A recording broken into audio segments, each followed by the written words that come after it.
If not, I can get a paper towel or something. But I'm good. anyway, thank you for coming, Jim. This is the, I guess, third episode now of my podcast called You and Me. Just unlike a lot of people thinking podcasts need to have one particular topic or, one type of guest, I just want to talk to people I'm interested to, and I think you and I always have some fun times with our conversations. So Absolutely. especially with this week, election week, and then you guys been producing some good music at the house last night. You guys had some great stuff, and there's certainly no. No shortage of topics to talk about, and that's the great thing about podcasting is, especially with us being able to control the show, we get to do whatever we want. So It's kind of like a jazz jam, in other words. You get together and you just converse, yeah, and whatever happens, happens. yeah, and I know with you, starting to branch out into your musical career a bit more.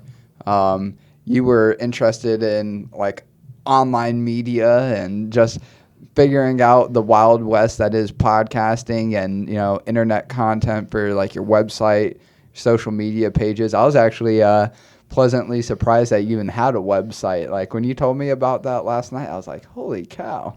That's funny. You're I not thought as you far knew behind. that. No, I did not. Okay. Yeah.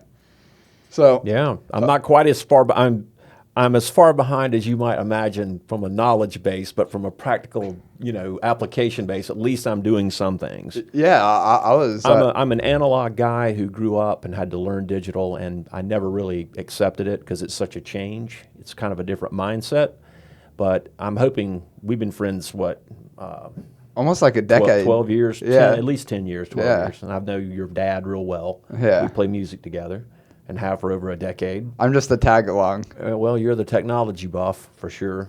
Your dad really is. You're a chip off the block, though. Let me tell you.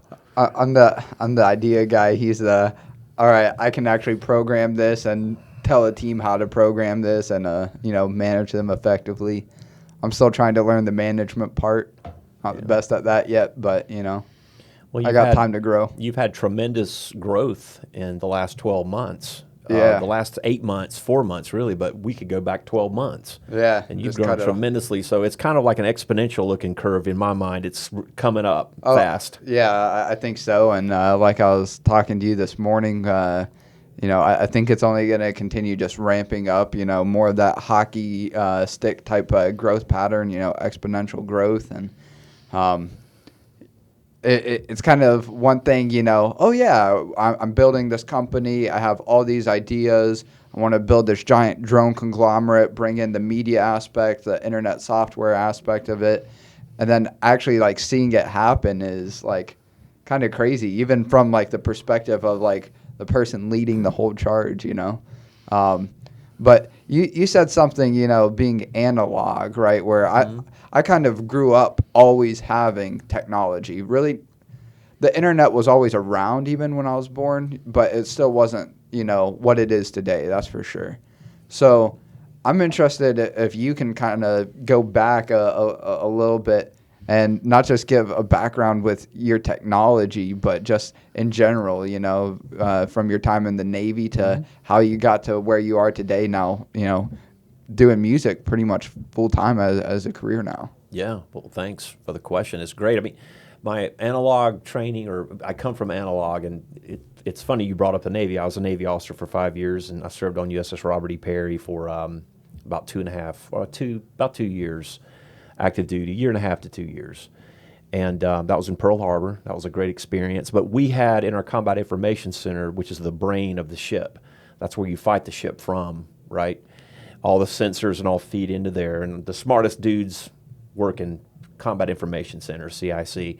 But we had devices in there. It was an old, I can't even remember the name of it, but it was an analog. It had gears and things that turned, it shined little lights up.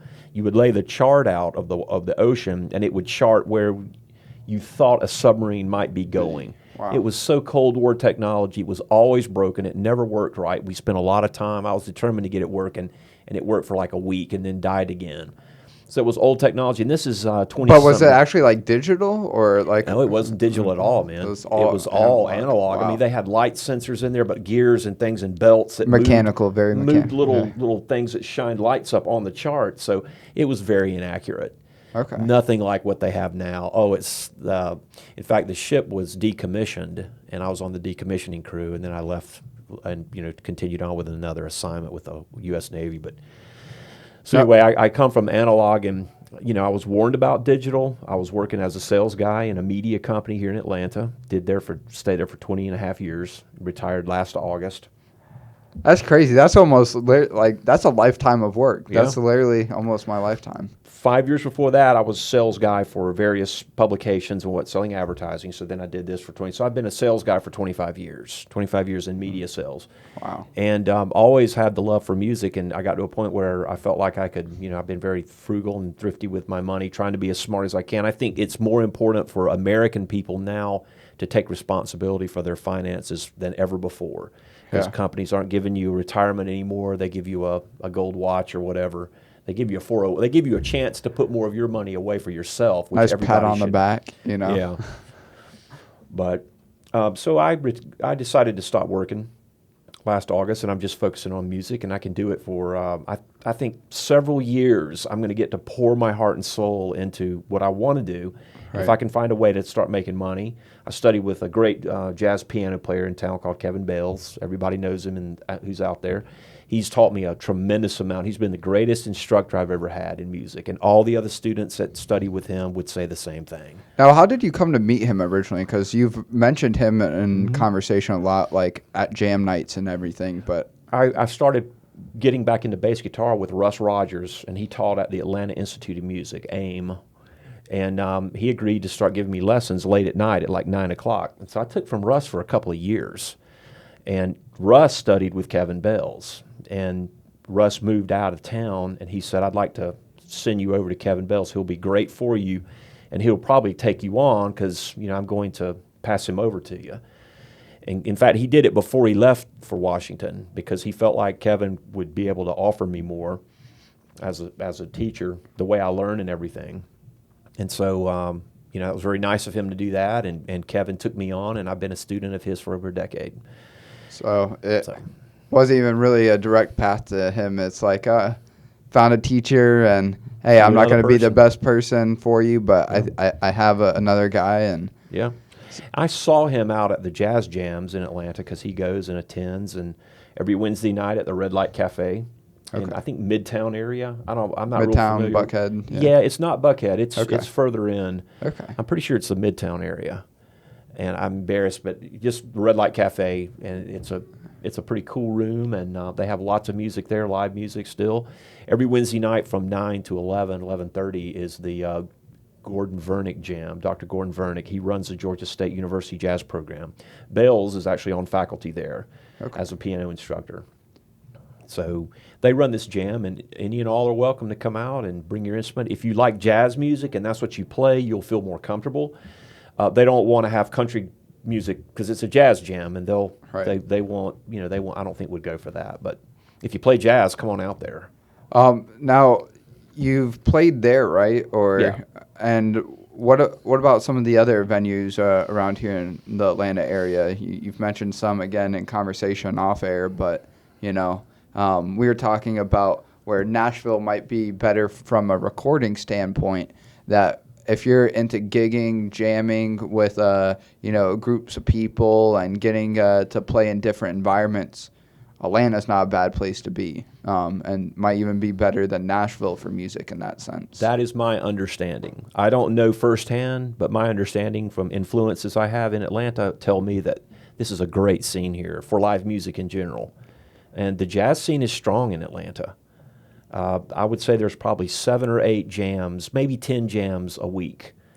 They're not all happening right now due to COVID, but there's a jam Sunday, Monday, Tuesday, Wednesday, Thursday, Friday and Saturday nights. I guess all the players who are good are working, so they're actually performing. Yeah, they're gigging. That's a big night, for weekend work and all, especially when it's during normal times. I think the performing arts, the music has been harmed badly due to COVID. It's really cut down on a lot of the, of course, venues and opportunities. Now, your ideal world, right? Getting out, gigging, jamming, performing, all three maybe. Do you have an ideal like environment? Is it like the type of music? Is it the type of venue? Is it a little bit of both that's important to you?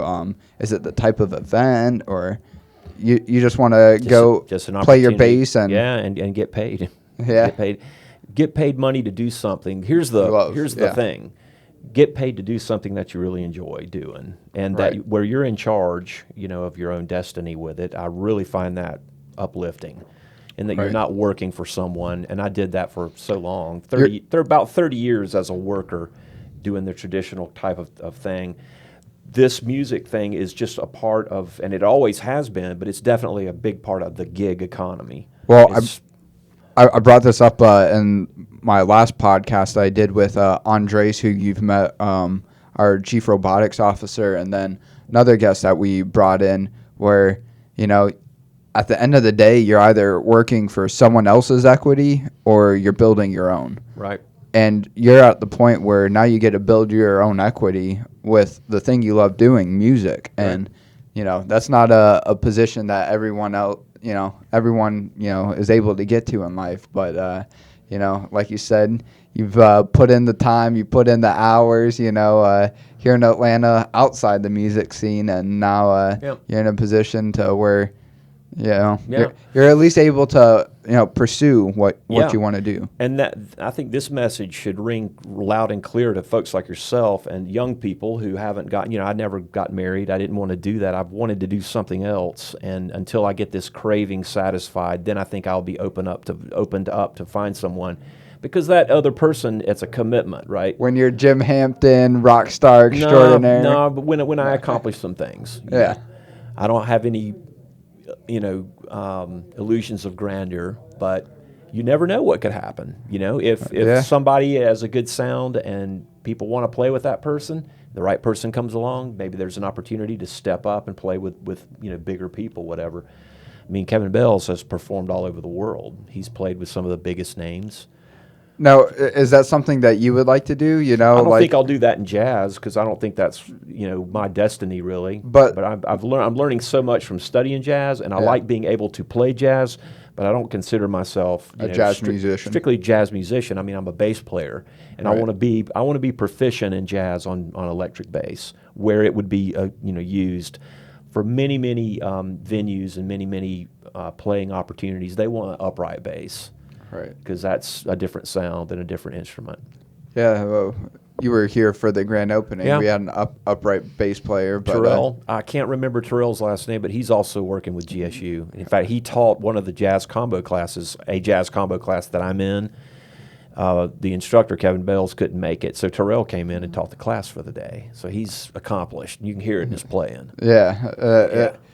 Great music, and that's the magic of live music. It's not the same, listening to your favorite track on your headphones or through your speakers. I mean, there's something about being there in person, seeing the musician like pouring their energy into it that you might not get to see otherwise. Right. And that is, like we talk about the beauty of gigging versus, just listening to it. But I've been pressing for you to put more content online, and, told you that I thought this would be a first good step where you're not necessarily playing out there for the world to see, but you're letting people know who you are, that you're interested in, jamming locally, that you're going to start building your online presence, and that's just going to bring you more awareness for whether it's gigs or you find other people that want to play music with you, and then you come to a venue like this or a mutual location, record a song, put that up as a video online. That's where the music business is nowadays. Again, Right. not saying that there's no room for gigging, Right. but I think at the end of the day, the online content's only going to help get more gigs and open Right. up the doors to more opportunities. And that's what all players want. It's just the opportunity to play more. Right. So if we can figure out how to use the web to help us do that, and it's great to know a guy like you who has a lot of passion for it and understands and is already advanced, I would say. Yeah, Internet. That's a chick magnet for sure. Yeah. Come talk to me. I'll tell you all about technology. Well, just the internet. Yeah, I'm teasing you. I got this shirt actually from my business partner Lionel here. I have a big thing. I'm kind of a hypocrite, but as much as I can, I try not to be a walking billboard for other companies or other brands or organizations. Like, if I'm going to be advertising for someone, it should be Drone's Eye View or, one of my companies. And so I saw that some guy in actually a music video, he had like an orange shirt, black letters that just said internet.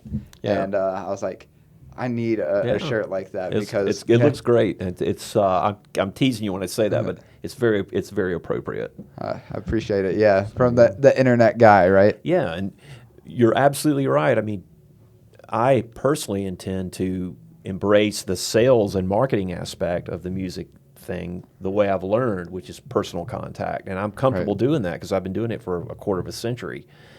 But I would be foolish not to engage in the new technology because you're right. I probably will find that this would get a lot more open up that human contact. That too. And if human contact is open because of the technology, then in my opinion, the technology gets the credit for opening it up, right? I mean, yeah, absolutely. This should be fair. So you're right. I mean, this is a real important. So thanks for inviting me down here to chat with you. Yeah, so like breaking down into like more of the gigs that you would, you have played in some, around the Atlanta area. You want to talk more about those and, Well, as a player, the one thing is doing shows, doing musicals where it doesn't pay real strongly, but it's a start and you get gigs from that. So, and it's a reading gig, which is great because you work on your reading and, you play with other players and you're playing off a score. Some pressures there with that makes it kind of daunting when you first start. But luckily for me, I have a strong teacher who can help with all those kinds of things too. So having a good instructor, if you're wanting to play music and all, I think is real important because there's so much to be learned, and you have to work at it. But I don't want to digress or get off track with it. But there's the reading stuff. There's individual small gigs that you get to play at a party or whatever. Okay. Corporate events. It can go all the way up to weddings, playing for weddings, things like that. And the high-level gigs, which are way outside of my realm, I'm not advanced enough to get them yet, but they're the paying jazz club gigs where you perform and people pay to come to see you play. And there are venues in Atlanta where that still happens. It's drastically been reduced. But there are those gigs, but I don't really know that I'm ready right now I want to do some of the smaller stuff first and then get up hopefully to that level. Yeah. Now, kind of specifically, you've done like corporate events, right? You've done some of like the sit-ins at some of these local jazz venues. Are there like celebrity gigs that is that something interesting to you, or if a celebrity wanted me to play at his or her party or his or her event or function or whatnot, I'd love to do that. That would be great. I would think that would be hard to break into, and they're going to go for the top level players in Atlanta. Right. And let me say this too regarding the music. It's not just jazz. I want to play other kinds of music, so I want to do some popular, fun, easier music, more fun, or just more that are, I guess, music that's classics. Cult classics, classic rock and all that, but music that more of the population is attuned to. Jazz is not everyone's into jazz. You know? I know you're a big proponent of the idea if the music's making people get up and dance. That's the type of music that you want to play. Yeah. That's just nothing better in my mind than for someone to dance to your music because it means they're feeling the groove, they're feeling it. Right. It makes them want to move their body and dance, and that's a big compliment. And I would love to play in a dance band, playing the old swing music. That would be so fun. I could do that. I could play in a working dance band where we're reading the charts and whatnot. I could do that. Now, I would love a chance to do something like that. I think I already might have an idea at the answer on this, but what would you ever think about like a tribute band and then that's another angle. Tribute band. The thing about that I'm not too keen on is learning somebody else's stuff, because some of the tribute bands are for more complex bands. Right. Yes, and Journey was not a complex band, but they had a great vocal component there. Beatles, yeah, and costuming and all that is not really my thing. I'm not really interested in that. The whole role playing. If there was an opportunity to play in a tribute band, if the pay was good and they were doing a lot of gigs and whatnot, I would probably do it. Now, provided it wouldn't be so hard, Right. Like if it was a Yes tribute band, that would be so hard, because the Chris Squire, the bassist for Yes, the late Chris Squire, played some complex stuff. He was a great player. Now, was that due to like extra equipment that he had, or just like his actual talent his talent, his technique, and how he played? He played with a pick, and he played a real trebly Rickenbacker bass, which I have one. So I could get it reset up. I could use my Rick, but that's not where I focus really right now. The tribute band, that's an opportunity. I wouldn't say that would be. I wouldn't go out of my way right now and prioritize to go and do that. But if an opportunity came up and they wanted me to play with them, why not? Then I would do it, provided it wouldn't be so hard that it would take too much. And now you, Jonathan, who might be joining us here in a little while, my dad and then another friend, Wayne, get together. Kind of an unnamed sort of group. You guys have like the stools that you guys kind of use internally. You haven't really gone out and promoted your group as the stools, and are open to other names. But that tangent aside, you guys have been kind of, I don't want to say all over the place in a bad way, but covering a wide range of music, from like some of like the jazz jams to some of like Watermelon Man, right? You guys will hit that. Sissy Strut, right? Girl from Ipanema. Yeah, and then you guys will go all the way to like psychedelic rock with Pink Floyd blues. You guys did Zeppelin last night. Jam band music, The Fish type, Grateful Dead. We do a Grateful Dead tune. It's actually a Bob Dylan song. Tangled Up in Blue. Yeah. And Jerry Garcia and the Grateful Dead covered it, and I love that version so much. So that was originally Grateful Dead was Tangled Up in Blue, or was Bob Dylan wrote the song. Okay, yeah. and then they both. It. Yeah. Okay, Jerry, I did not know that. Several YouTubes with Jerry Garcia. I think it's a Jerry Garcia band, and he's covering that song. He does a great job with it, and it's just a good grooving, danceable grooving tune, and that's what we do with it. Yeah, and you guys definitely all interested in paying homage to the originals, but you guys will also mix it up, add your own funk flair to it a lot of the times, and sometimes break out into the solos, and you guys even do mashups as well, which I like. I really wish you guys would do more of those. The Pink Floyd one you guys do, another Brick in the Wall with Run Like Hell. Mm-hmm. Yep. Yeah. We put together a Floyd medley and play several tunes in the medley, right? Mash them up, medley. That's fun. And we, I think our idea is, and this is so healthy from a musical standpoint, in my opinion, for people who want to get together and play the instrument and come together and make music. It's to change stuff up as you see fit, as it feels to you. So our drummer may slide into a reggae feel or some kind of and it's fun to meet him and go to that, and then the whole band follows and we take it in that form. Or maybe we swing it, and I do a walking bass line, doom, doom, doom, doom, doom, doom, and we can do that kind of stuff, and that's just so fun to have that flexibility. I think in the musical vernacular it's called getting free. It's when you're free from the barriers that you have, like maybe you don't really understand a song, so you're confined to one area of the fingerboard because you haven't pushed on out further. Right. So when you're free, you can just play and experience it, and it's so much more enjoyable when you get to that level. And I'm not saying I'm any kind of expert or anything, but I'm just saying I work hard and have worked hard to try to get to that level, and I feel like I'm moving in the right direction. So now, do you think that comes from not necessarily playing by the charts, or like can you still get that sort of same freedom like reading the music, playing by the charts, or is it I got to hit this exact note, this exact time? And pardon that coming from a ignorant standpoint, but No, well, it's kind of all of the above. If I can answer that correctly, it's get to the point where you know a song so well that you can change it up. You don't have to feel confined. You can change the feel. You can change some chords around if you want. You could roll it to another key, and quickly do a transition for say 1 or 2 bars, and then go into another key. That's just something different. We don't do a lot of that kind of stuff, but I wish we would, because it's just so nice to be able. Again, it makes you free if you can do that kind of thing. If you can't, you're kind of confined. Right. Now, what would you think about kind of switching things up a bit, where it's not so much. Well, let me take a step back here.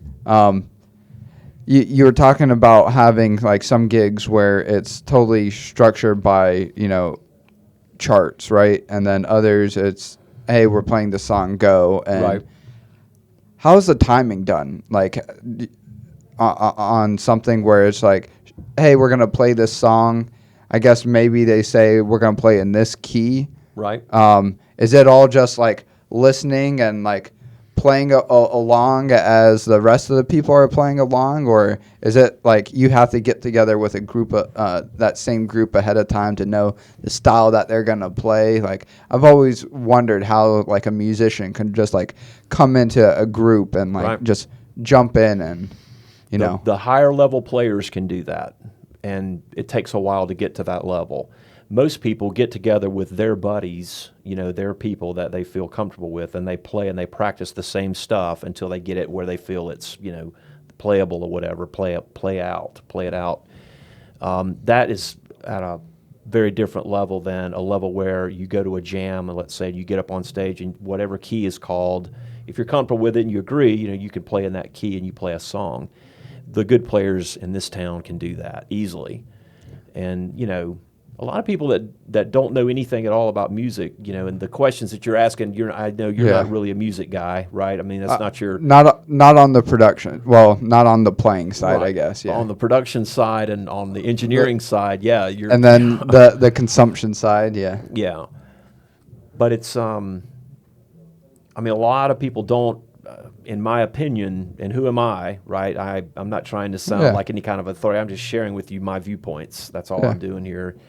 My opinion is that there are a lot of people who don't have a clue about things. So it's great when people want to learn, and I'm in that category because I'm a middle-aged guy who retired early and who left a career and is starting in a new career, which is very planting the seed now. Planting the seeds, and I'm at the very bottom, and I'm trying to just get established, and try to grow. And if I really work hard, I hope in 10 years, I am gigging a lot more, and I'm known in the right circles much more so than I am now.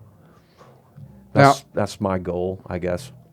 So, like working towards that, I think a big piece of that's going to be, the online content, but, big part of that going to be playing gigs as well. Mm-hmm. Would you ever be open to the idea if like things continue down the path that they are, just doing the online content, doing virtual gigs, or as part of what you look forward to in music, like being in that same room with people that you're playing for? Yeah, I am thinking that I personally would enjoy more actually being and playing live. Yeah. That to me, because it's a human thing, right? And when it comes through a screen, I would think you'd have to agree, it's different if you watch a Fleetwood Mac concert and you love Fleetwood Mac and you watch it on TV, and even if you turn the lights off and turn the volume up and cut your surround sound on, and get relaxed, it's not the same as actually being there. So yeah, I would agree with that. It's such a human thing, and to play with other players when you're there together versus in another room, where you can hear them. I don't know, being around people playing just to me is more meaningful. Now, from the side of like, playing with other musicians, how much of it is, we've talked a lot of offline about, being successful in music is not just your musical ability, but it's like the marketing, for example. Like all the bands you hear about, not necessarily the best musicians. They may be great musicians, but you know, they just market themselves well, right? It has a very big part to do with it. Absolutely. How much do you think then being successful in music is also not necessarily from a marketing standpoint, but just from being able to get along and, you know, mesh well Personality. with other musicians? I think it's very important. It's just like when you work in a career, in a job.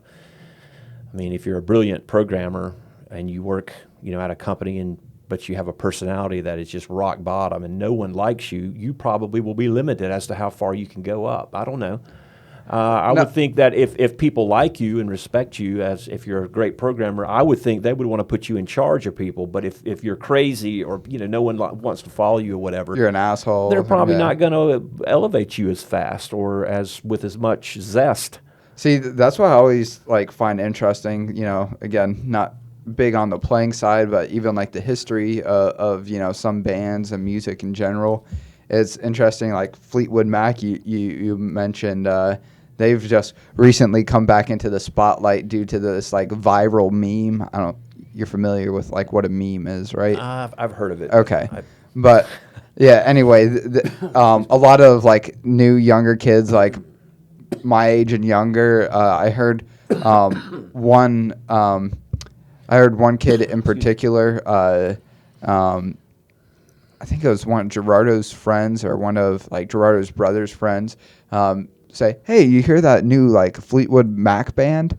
Like thinking it was new because like they're just like Dreams. The song Dreams was just like repopularized like it through this video that went viral. Wow. And but anyway, something like the interesting history about Fleetwood Mac that don't know how much you're into like the history of Fleetwood Mac, but you know, the whole drama between them not Pizza's liking. here. Thank you.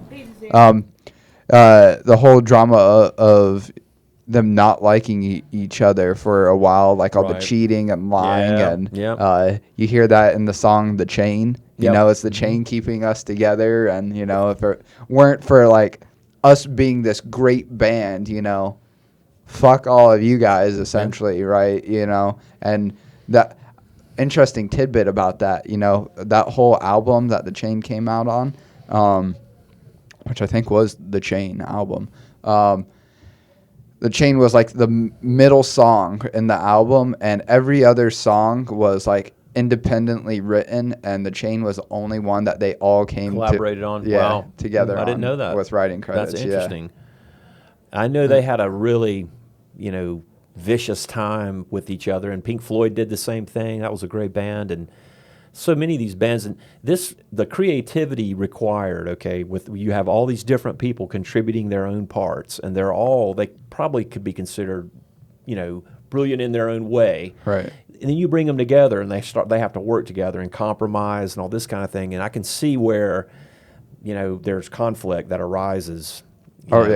Even in a successful group where they're making a lot of money and, you know, fame and fortune and all that stuff. So you have the same thing even at the very smallest level, okay, with your buddies getting together on the weekend. If somebody in that group is going to fight or doesn't buy into, you know, what others want to do, it will hurt the effort. So you have to come together.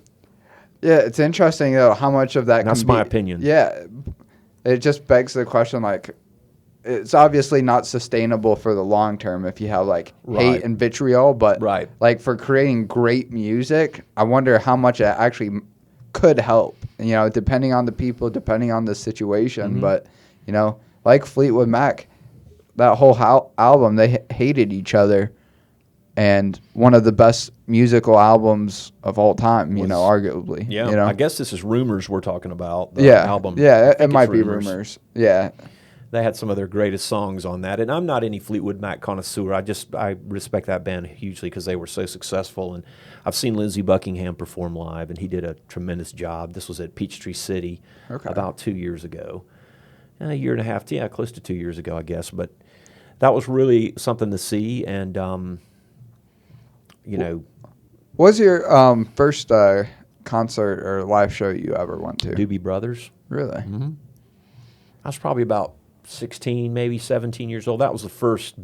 It's probably about 15 or 16. I was playing bass. I just started. Where was that at? It's at Carowinds. Like a Six Flags over Georgia, amusement park. There's Carowinds, which sits right on the North and South Carolina border between Charlotte, North Carolina, and Rock Hill, South Carolina. And I grew up in Rock Hill.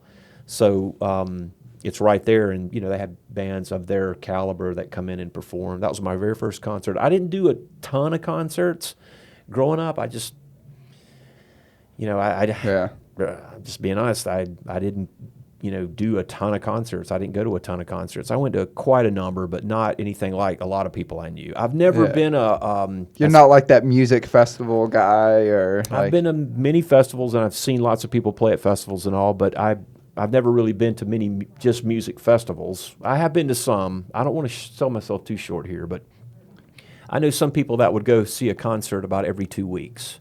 Yeah. And even bands I didn't really know, or like I only went to see bands that I really liked. Cheap Trick, Rush, Doobie Brothers, as I've mentioned, the Killer Whales, a band out of Charleston that just I think recently decided to break up. I think, I may be off on that, but anyway, The Who was a huge, I saw them in San Diego. The Tubes, I wasn't hugely into the Tubes, but I went to see them after they got really big in the 80s. Men at Work, really enjoyed Men at Work. I've always liked Men at Work from an 80s standpoint because I grew up in the 80s. Right. So that was my high school era, with all that electronic music coming in.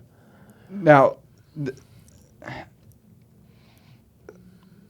I know you guys have been like, with Jam, been, changing up, some of your favorite tunes a lot. Yep.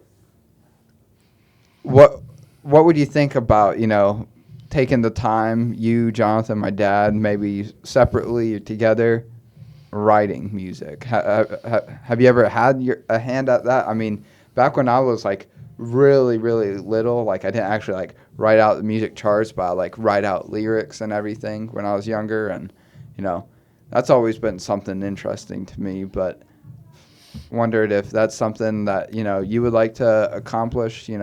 I would love to be involved in something like that. I have never done that. I've never been involved in the writing process, but I would love a chance to, put my ideas from a bass perspective on a piece of music that did not have a bass part.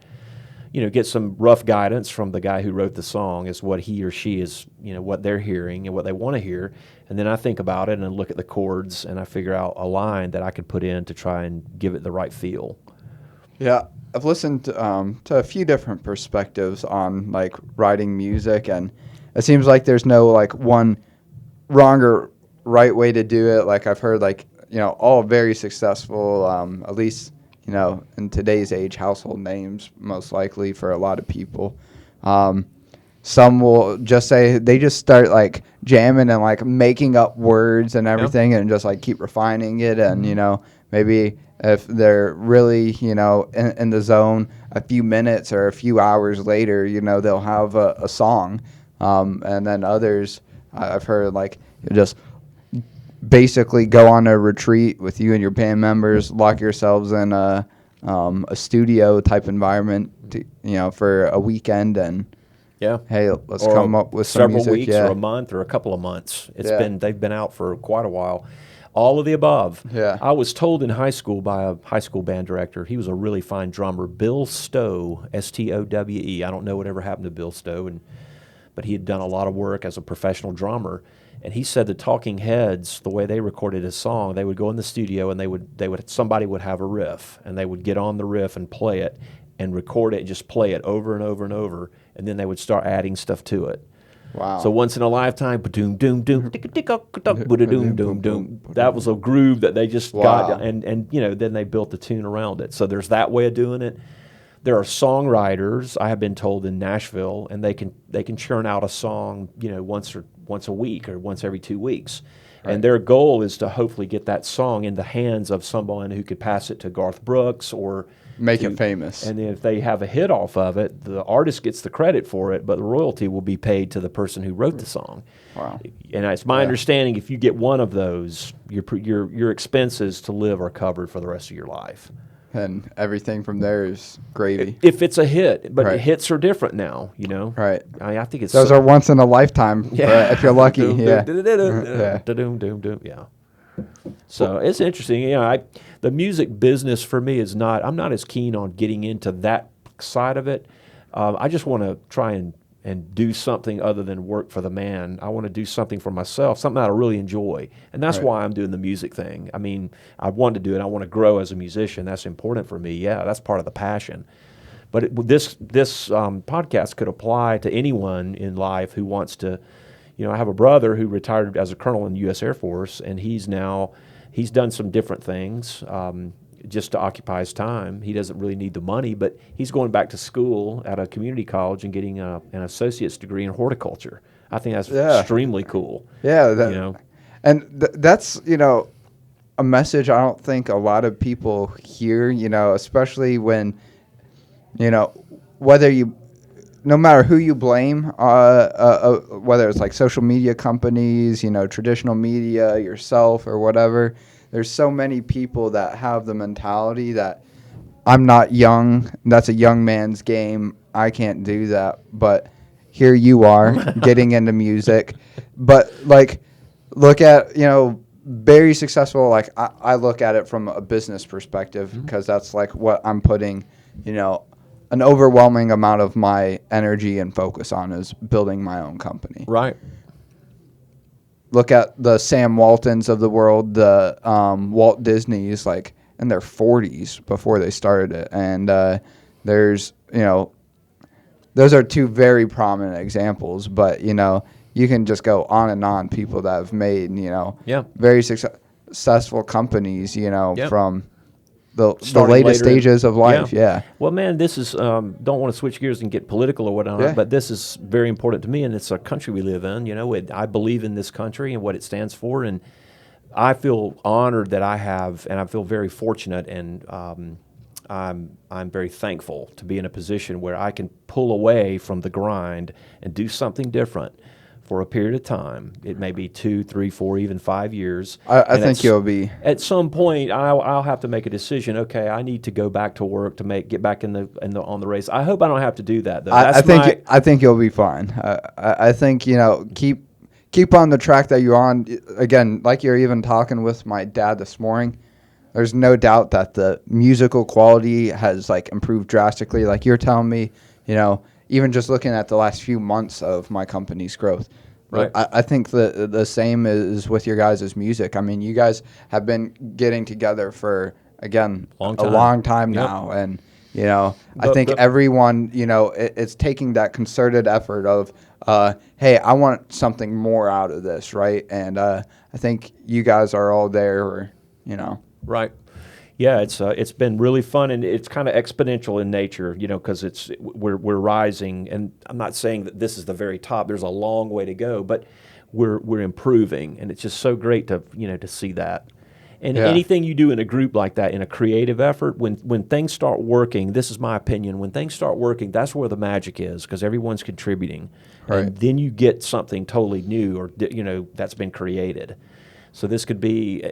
From a business person standpoint, from a manager standpoint, it's having the team where you're discussing and briefing the team and everybody's on board. You're all fighting for the same goal, and those people are managing people and they're passing it on.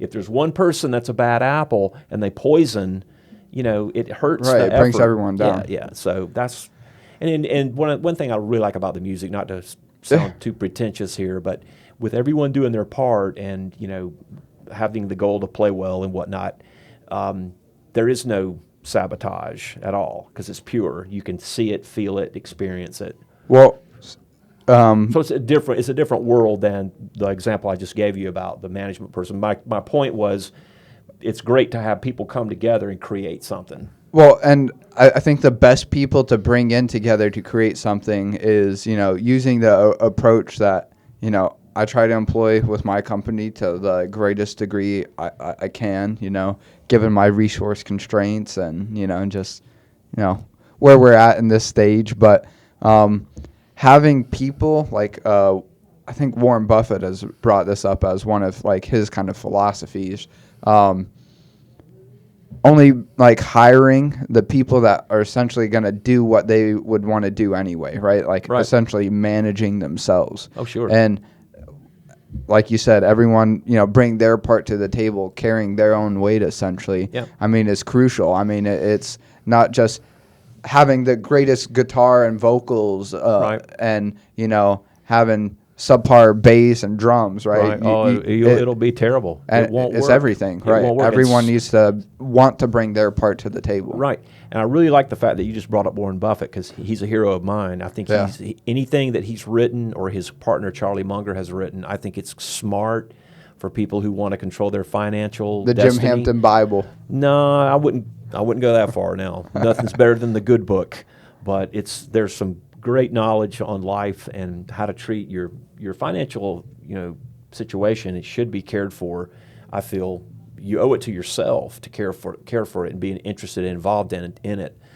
But one of the things Buffett, I've heard him say recently, is that because they own Berkshire Hathaway owns, I think, about 67 or 70 businesses. They own Dairy Queen, they own Duracell batteries, they own Geico, Burlington Northern Railway, Fruit of the Loom underwear. They own Pretty large stake of Coca-Cola. Yeah. Now, in addition to owning 60 to 70 businesses, they have major shares of Apple and Coca-Cola. Coca-Cola. Yeah. Sold off a lot in the airlines. I think everything Yep. up in the airlines. Yeah, that was a recent thing that due to COVID, I think, and what they're seeing, which doesn't bode well, because man, when they make a decision like that, it screams across the world. It screams. People take a note of whatever Warren Buffett is doing. I think that was smart. Yeah. Yeah. Go ahead. If I can just finish the point with Warren Buffett, the thing I recently heard him say is that when we buy a company, we'll often buy a company without even meeting the CEO in person, but they'll do their research on the company and they'll have maybe a Zoom meeting or something like that, but they have total confidence in the management of an existing company. And he said, the last thing we want to do is buy a company and then go in and change everything. We don't want to change everything. We want them to keep doing what they're doing. We're just now supplying them with cash that they might need, helping them, because they own the company now. They can add resources and whatnot. But I just respect that so much. And, he holds his managers accountable. They have to deliver. And if they don't, then, there's trouble. Next. Yep. Yeah, that's the way it works. That's the way the market works, and that's how I feel our country works. You have to deliver. Yeah, and I think that's fair. Yeah, I mean, I'm not going to necessarily bring up any specific examples unless you want to go down that rabbit hole. But there's, instances of, that's, in my business, I'll use as a concrete example where we may have like a drone job for someone, and we'll fulfill the job, but we might get like along the way for finding that drone pilot, a couple comments from a drone pilot saying, "Oh yeah, you're undervaluing the worth of a drone pilot, and it should be really worth more money." It's like, who are you to decide? You're not the market. You're part of the market. Right. But if there's other people filling in this job and they do it well, you're overvaluing yourself. If you want more money, charge more for your services. And if you get hired, I guess you're worth it. If you don't, if the market doesn't want to pay you what you want, then in the market's mind, you're not worth what you think you are. Yeah, and that's how it works, right? I think there's unfortunately a lot of that mentality. Whether it's like the example I gave for like our gig economy type work, contract jobs, or hourly employment, like the whole raising minimum wage, and maybe don't want to go down the rabbit hole for this particular example, but I think the minimum wage should be $15 an hour for fast food. It's like, not if other people are willing to do it for $10 an hour. That's not what you're artificially inflating the market. Yeah, right. You sound like an Ayn Rand fan. Ayn Rand, I'm not. Ayn Rand. Oh, you don't know about Ayn Rand? Wow, that's a well. Who am I to say wow? But she's an intellectual from New York City. I think she was part Romanian or Russian, and she was in this country. She greatly influenced a lot of intellectual thought in the, I guess, 50s, 60s, and 70s. And I'm no expert on Ayn Rand. Warren Buffett was a friend of Ayn Rand's. Okay. And he would hang out with her in New York City. And there was a group of people that hung out with Ayn Rand. Her probably most famous book is called Atlas Shrugged. You should read it. You'll really enjoy it. Ayn Rand's total free market, very much. I think the Libertarian Party may have come out of her thinking, but she's very much against government involvement in people's lives and rules and regulations. She's more about freedom, freedom of the individual, freedom to make the profit that you want, Yeah. And so. No, but I do have some, at least thoughts in the back of my head, because I am, as you are well aware, a very unstructured kind of free-thinking person. Right. So I like the ideas of giving people as much freedom as possible. At the same time, though, we also have been able to look back in history when you do give people those freedoms, especially when they form into larger groups, whether it's in the form of a riot, a protest, or even a company, you can build up, so much down one area that could have, unintended negative effects, right? So, like, waste management, right? If we didn't have laws for waste management, people would just be throwing shit everywhere. Not everyone, Right. but, especially large companies, if they're next to a river, yeah, why not? Let me just throw it in the river. So that's where I'm not totally like anarchy, freedom, and it's like, and where do you draw that line? I think that's one of the big rejections of Ayn Rand philosophy. She wasn't keen on seeing the government intervention with things in the 60s and 70s. She viewed a lot of it as phony altruism.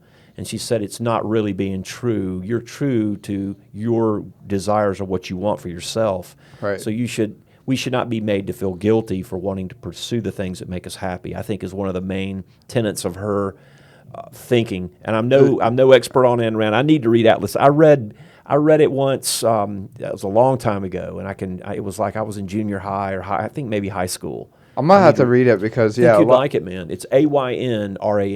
I have it pulled up, but I think, one other thing, if I may, real quickly, Yeah. go and Google Mike Wallace Ayn Rand interview. I think it was 60 Minutes, and it was really early 60 Minutes, in like 1962. It's in black and white. He's smoking cigarettes on the stage with her on the set. It's hilarious, given what we have, the standards we have today.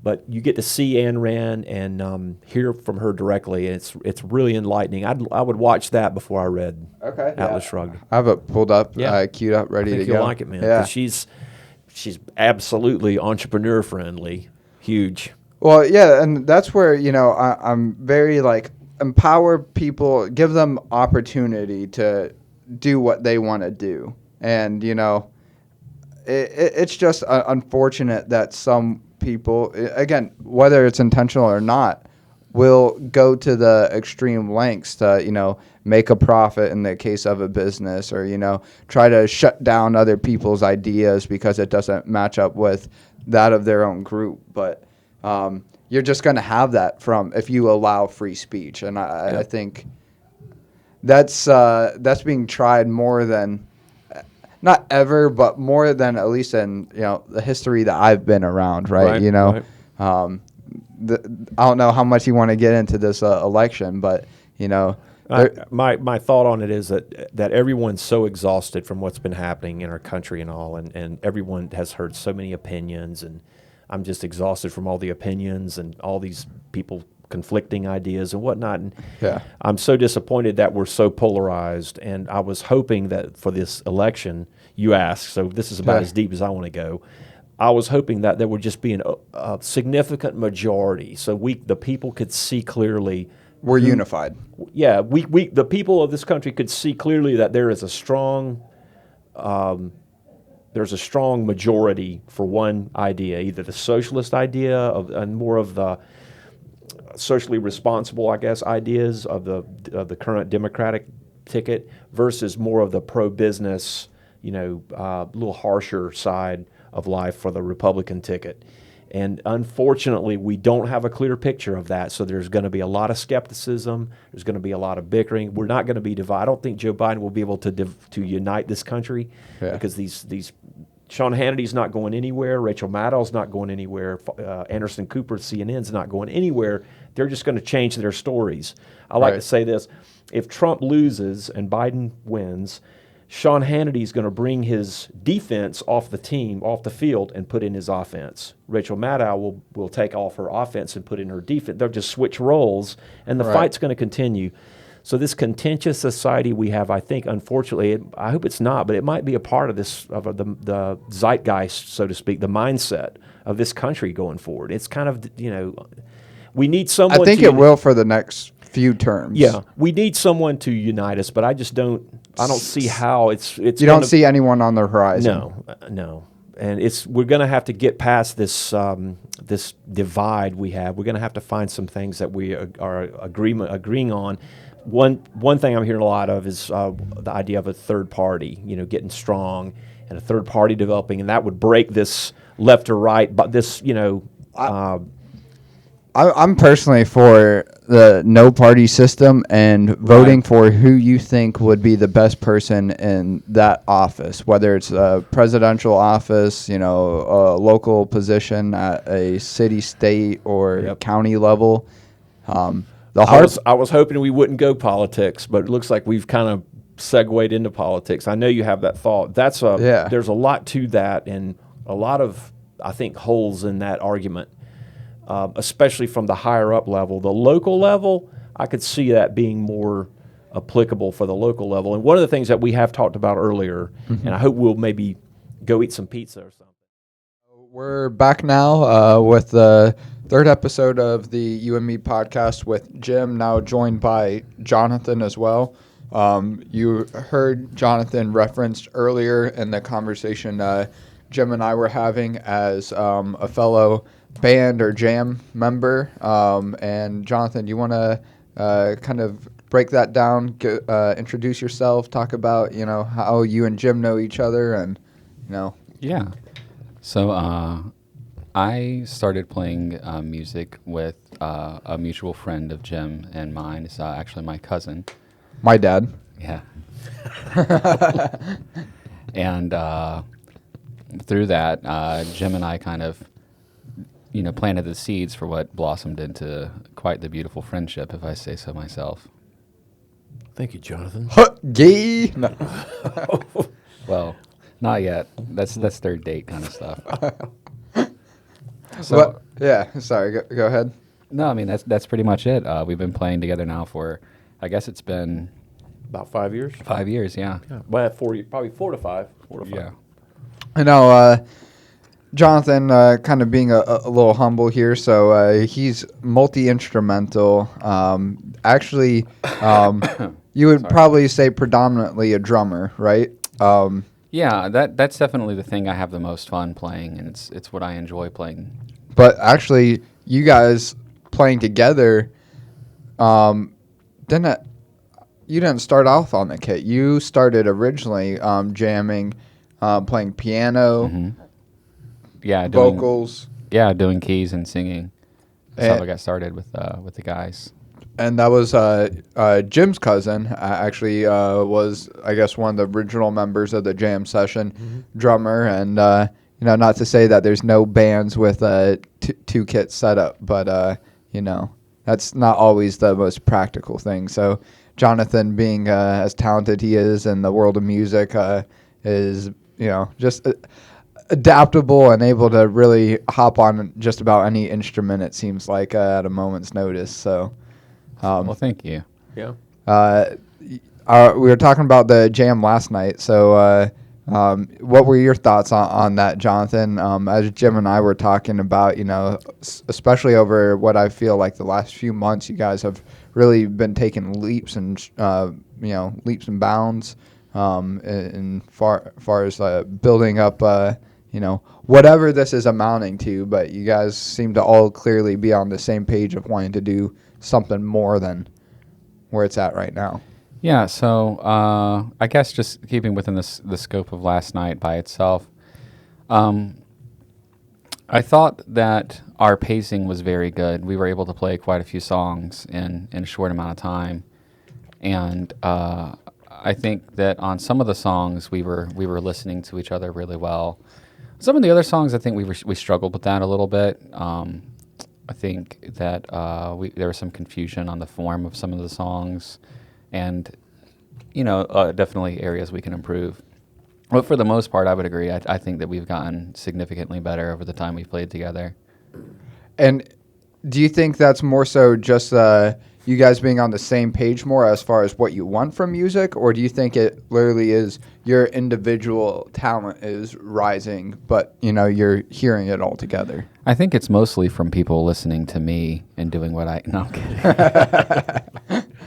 No, I mean, just like with most things, I think that dedicated repetition and mindful repetition will usually lead you to get better at the thing that you're doing, or at least do it more naturally with less thought.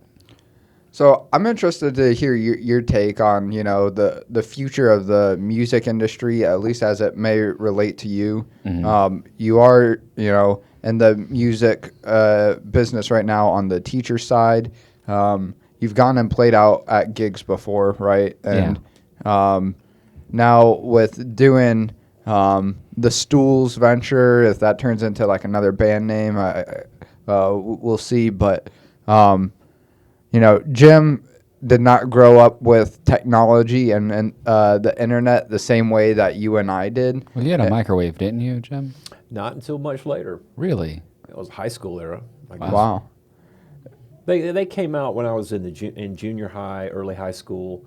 So 8th, 9th grade, I guess, is when we started seeing microwaves. That's crazy Oh, to think about. Quick side note before I jump back to this. So I have a hypothesis, and it may just be like, oh yeah, duh, but I think the air fryer, that's going to be like the new microwave, like the new common household appliance, especially it seems like there's a lot of these like all-in-one air fryer, convection oven, microwave devices coming out. It's going to be interesting. Have you used one of those? An air fryer? Mm-hmm. Yeah, we have one. I mean, my parents have one. They make fantastic French fries. That's great. Yeah. I mean, you get fried food without oil. Yeah. Without having to. Well, there's some oil, but it's very small amount. Yeah. It's like some might require you like literally like just spray like the basket or the food in the basket, but yeah. But yeah, you're not submerging it in oil. Yeah. Anyway, other than fried food, which I think we could all talk about for a little while, but what do you think about online like content versus gigs and the relationship between the two? I think that they're two different animals. I do think that the future of music is probably going to be mostly online, like it is right now with streaming services. That being said, I think that there will always be a place for live music, and it's kind of like comparing, I think, theater to film in that regard, and that it's just a completely different experience. I think whenever people go to watch a show like at a theater, they're there for the immersive experience, to feel like they're a part of everything unfolding and unwinding. Whereas if you go to a movie theater and you take in something like that, you go in with the understanding that the product you're receiving has already been polished and finished, and in a lot of ways it feels to me a lot less inclusive. Yeah, Jim, you had some similar comments about that. So you want to break that down a little bit? Just that I agree with what he's saying, that there will always be a place for live music and live performance. And whenever you experience music or performance live, it's different than, in my opinion, it's different than when I watch it on TV or a movie theater. So I agree that we'll see more and more content online, and online digital use, of course, is here to stay. It's not going anywhere, and marketing and all that will continue. But I still think there'll be opportunities for live, arts performance. Thank goodness. Yeah. Yeah, we're talking about this actually on in the car getting here, even just like from a lesson standpoint, how it can be different.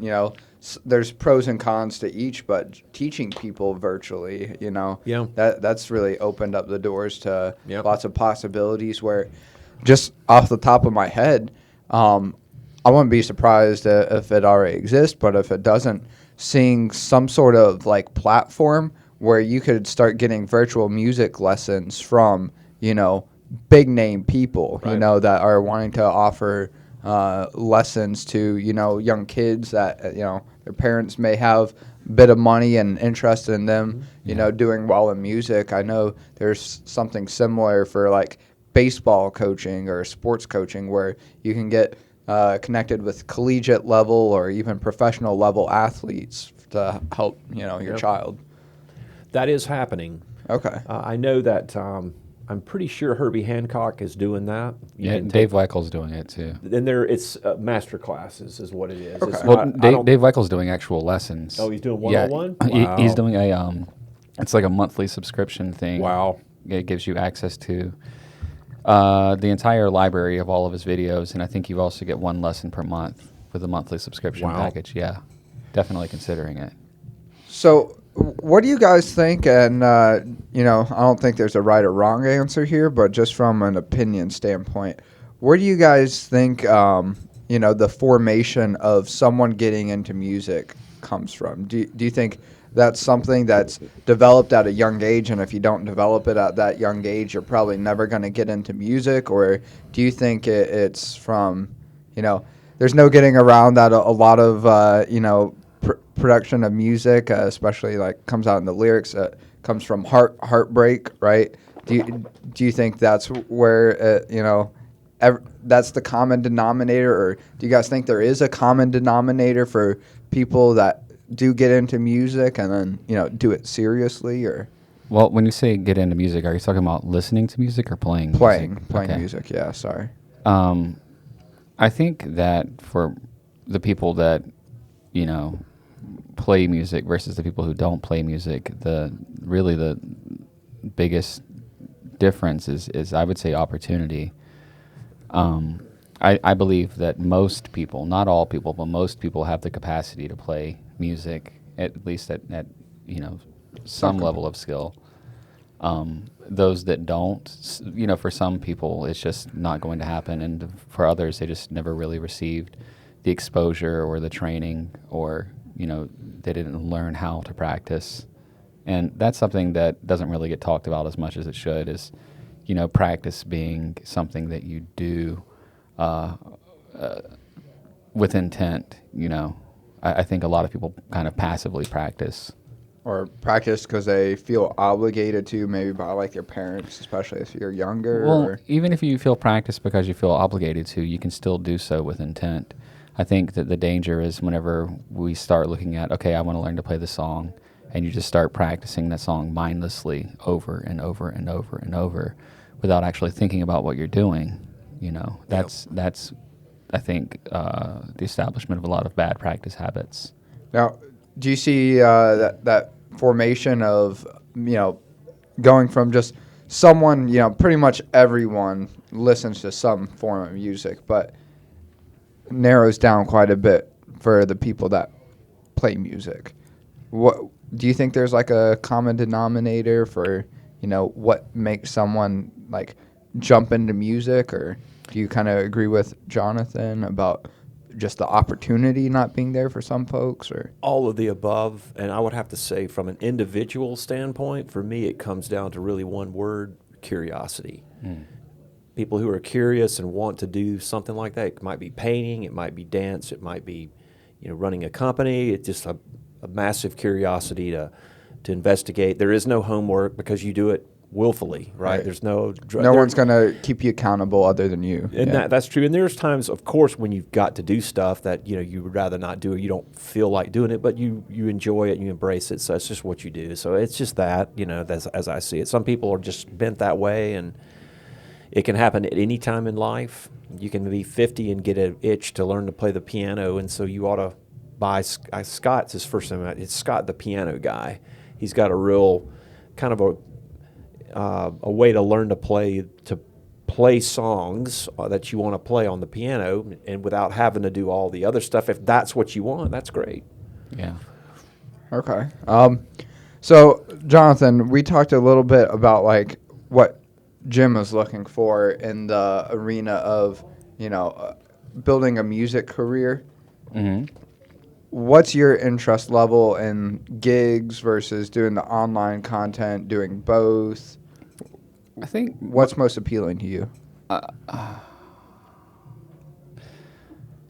wouldn't say that any one particular area is more or less appealing to me because they all kind of stand out. Like the areas that capture my interest the most are, music creation.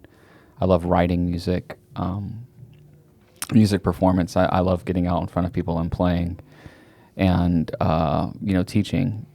I think that each area, for me at least, probably has an equal amount of weight, and I think that neglecting any area would affect my overall level of musicianship. So I think there's a place for all of it in my scope. All right. Now, we talked a little bit about this last night, and again, I already got Jim's input on this, but from a standpoint of the differences of opportunity here in Atlanta versus Nashville, do you have any experience with like Atlanta being better for gigs and Nashville being better for recording? Actually, the majority of my experience is from down in Tallahassee. That's where I did the majority of my gigging when I was younger. What I will say is that the music that I think tends to be played around here in Atlanta it's a different kind of music than tends to be played down in Tallahassee. I think you get a lot more art music up here than you do down there, at least as far as live music is concerned. But that's just my experience, which is admittedly quite limited for this area. Now, I know you said you're kind of open to both, the online world of music and the gig side of music. What sort of goals or aspirations would you say you're most looking forward to about, building a music career? Well, really, the thing that I think is most important to me is that I finish the music that I start and that people listen to it. I don't really care so much about, how much money I get from it or if I get anything at all. But I think just to create something that people would then listen to, it would be a great honor for me. So I think that that's probably my number one aspiration, is just for people to listen to what I do. Well, again, hopefully, this could be the start of like putting content out there. I think that's going to be big. Getting, my dad, not necessarily in here, but now that you guys have kind of at least opened the door to podcasting, putting content out there, I think that will, open up more doors for opportunities than anything else that you guys could do. I mean, that's just talking from personal experience, me, not in the music world, but my business, just the more I find myself putting myself out there, whether it's through my website, content I put on my social media, face-to-face interactions, they just all is to open up more opportunities. It all works together. Yeah. It's not one or the other. And like one example I use for this is like Chick-fil-A, huge brand known just about everywhere. What's that now? Yeah, right. My pleasure. Yeah. It's, it's not social media marketing. It's not billboards. It's not TV ads. It's not, great face-to-face interactions. It's all of that to build a successful brand and, market yourselves, I agree. I totally agree.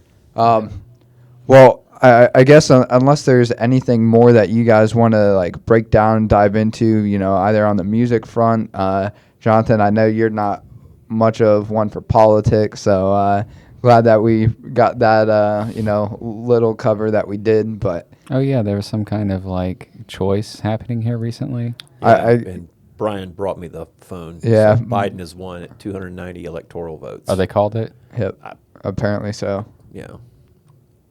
Yeah. Apparently it's been called. It's fake news. We got took. Yeah. We got took. Well, Jim, we're going to be linking your website in the description of this video. Is there anything else that you would like people to know, how they can reach you for gigs or, just Email address jimmhampton@gmail.com. perfect? And I'd love to hear from anybody. And if anyone is looking for a bass player of any kind, in country band, rock band, a jazz, idea, it's not so much a band, but it's a playing opportunity. That's what I'm looking for, and more so than joining a band. Right now, I just want to have playing opportunities, with as many different people, as many different situations as possible. All right, This is and mine. Jonathan? Yeah, my website's currently under construction, so won't be linked here. But if anyone's looking for a drummer, looking for any music lessons, or just looking for any advice on music theory or just music creation or production, let me know. JNFALLIN@gmail.com. Perfect. And this was made possible by this great space here called My Studio in Atlanta, Georgia. If you're looking to produce podcasts of your own, do photo shoots, video shoots, any sort of media content to help build out your website, your social media presences, we have the space available here. We have the equipment available here if you don't have your own equipment. And if you don't even want to worry about producing the content yourself, we have producers like the ones running this show that will do everything for you, so you just have to show up. So that's my shameless plug for My Studio. But Jim, Jonathan, thank you for joining me, and hopefully this will be the first of many podcasts to come. And I would really like you guys, on a podcast that get some sort of jam performance in or something like that. I think that would really be cool. Yeah, Thanks. that would be cool. I'd love it. So, Thank you for the opportunity. Yeah, thank you. all right. Well, that's it. All right.